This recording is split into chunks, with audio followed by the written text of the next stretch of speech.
Okay, ಇನ್ನ ನೀವ್ ಹೇಳ್ತಾ ಇದ್ರಿ ತ್ರಿವಿಕ್ರಮ್ ಮತ್ತೆ ಭವ್ಯ ಅವ್ರು ತುಂಬಾ ಕ್ಲೋಸ್ ಇದಾರೆ ಅಂತ. ಮೊನ್ನೆ ಒಂದು ಎಪಿಸೋಡ್ ಅಲ್ಲಿ ನೋಡ್ತಾ ಇದ್ವಿ ನಾವು, ಲೇಟ್ ನೈಟ್ ಅಲ್ಲಿ ಇಬ್ರು ಕುತ್ಕೊಂಡು ಮಾತಾಡ್ತಿರ್ತಾರೆ ಅನ್ಸುತ್ತೆ. ಅಂಡ್ ಅದನ್ನ ಅಂದ್ರೆ ನಮ್ಗೆ ಕ್ಲಿಯರ್ ಆಗಿ ಅವ್ರು ಏನ್ ಮಾತಾಡಿದಾರೆ ಅಂತ ಅರ್ಥ ಆಗದೆ ಇದ್ರುನುವೆ ತ್ರಿವಿಕ್ರಮ್ ಅವ್ರು ಏನಾದ್ರು ಭವ್ಯನ ಇಷ್ಟ ಪಡ್ತಾ ಇದಾರ, ತ್ರಿವಿಕ್ರಮ್ ಏನಾದ್ರು ಭವ್ಯನಿಗೆ ಪ್ರಪೋಸ್ ಮಾಡಿದಾರ ಮನೆಯಲ್ಲಿ ಅನ್ನೋದೊಂದು ಡೌಟ್ ಬರ್ತಾ ಇದೆ ಆ ವಿಡಿಯೋಸ್ ನೋಡುವಾಗ. ನೀವು ತುಂಬಾ ಹತ್ರ ಇರೋದ್ರಿಂದ ನಿಮ್ಗೆ ಬಹುಶಃ ಅದು ಟೆಲಿಕಾಸ್ಟ್ ಆಗಿ ಸ್ಪೆಷಲಿ ಜನಗಳೆಲ್ಲ ಅದನ್ನ ಮೆನ್ಷನ್ ಮಾಡ್ತಾ ಇದಾರೆ. ಅಂದ್ರೆ ಅವ್ರಿಬ್ರು ಮಧ್ಯೆ ಏನೋ ಲವ್ ಇರ್ಬೇಕು, ಏನೋ ಇಷ್ಟ ಪಡ್ತಾ ಇದಾರೆ. ಸೋಷಿಯಲ್ ಮೀಡಿಯಾದಲ್ಲೆಲ್ಲ ಇದ್ರ ಬಗ್ಗೆ ತುಂಬಾ ಚರ್ಚೆ ಆಗ್ತಾ ಇದೆ. ಇದ್ರ ಬಗ್ಗೆ ನಾನು ಮಾತಾಡೋದು ಎಷ್ಟು ಸರಿ ಎಷ್ಟು ತಪ್ಪು ಗೊತ್ತಿಲ್ಲ, ಯಾಕಂದ್ರೆ ಅದು ಹೊರಗೆ ಅವ್ರ ಬದುಕಿನ ಪ್ರಶ್ನೆ ಆಗುತ್ತೆ.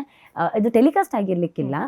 ಭವ್ಯ ಹತ್ರ ತ್ರಿವಿಕ್ರಮಣ ಏನ್ ಮಾತಾಡಿ ಮುಗಿಸ್ಕೊಂಡು ಬಂದ್ಮೇಲೆ ಇಡೀ ರಾತ್ರಿ ನಾನು ತ್ರಿವಿಕ್ರಮಣ ಕೂತ್ಕೊಂಡು ಮಾತಾಡಿದೀವಿ.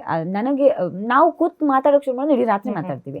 ಸೊ ಅವಾಗ ಅದನ್ನ ಹೇಳಿದ್ರು, ಅಕ್ಕ ನಾನು ಇಷ್ಟು ದಿನದ ನಂತರ ಭವ್ಯಾಗ ಹೇಳಿದೀನಿ, ಆಟಕ್ಕೆ ಅಡ್ಡ ಆಗಬಾರ್ದು ಅನ್ನೋ ಕಾರಣಕ್ಕೆ ಅಕ್ಕ, ಆಟಕ್ಕೆ ಅಡ್ಡ ಆಗಬಾರ್ದು, ಆಗೋದಿಲ್ಲ ಅಕ್ಕ, ಮನೆಯಿಂದ ಆಚೆ ಹೋದ್ಮೇಲೂ ನಾನು 1 ವಾರ ಸಮಯ ಕೊಡ್ತೀನಿ, ಅಲ್ಲಿಂದ ಆಚೆಗೆ ಏನಾಗುತ್ತೆ ಗೊತ್ತಿಲ್ಲ. ಅಂದ್ರೆ ಅವ್ರಿಬ್ರು ಮುಂಚೆನೂ ಪರಿಚಯ ಇದ್ದಿದ್ದು, ಅದನ್ನ ಮನೆಯಲ್ಲೂ ಅವ್ರು ಮಾತಾಡಿದಾರೆ. ಅಂದ್ರೆ ಈ ಪ್ರೀತಿ ಅವರಿಗೆ ಬಿಗ್ ಬಾಸ್ ಮನೆಯಲ್ಲಿ ಆಗಿದ್ದಂತ ಅಥವಾ ಮುಂಚೆನೆ ಆ ಕ್ರಶ್ ಅನ್ನೋದು ಏನಾರು ಇರುತ್ತಲ್ಲ ಆತರ ನಾನು ಅದನ್ನ ಕೇಳಿದ್ದೇನೆ. ಒಂದಷ್ಟು ಬೇರೆ ಬೇರೆ ಚರ್ಚೆಗಳಾಗಿದೆ, ಅದು ವೈಯಕ್ತಿಕ ಬದುಕಿನ ಚರ್ಚೆಗಳಾಗಿರೋ ಕಾರಣಕ್ಕೆ ನಾನು ಅದನ್ನ ನನಗದರ ಉತ್ತರದಾಯಿತ್ವ ಇಲ್ಲ ನಾನು ಅದ್ರ ಬಗ್ಗೆ ಮಾತಾಡೋದಕ್ಕೆ.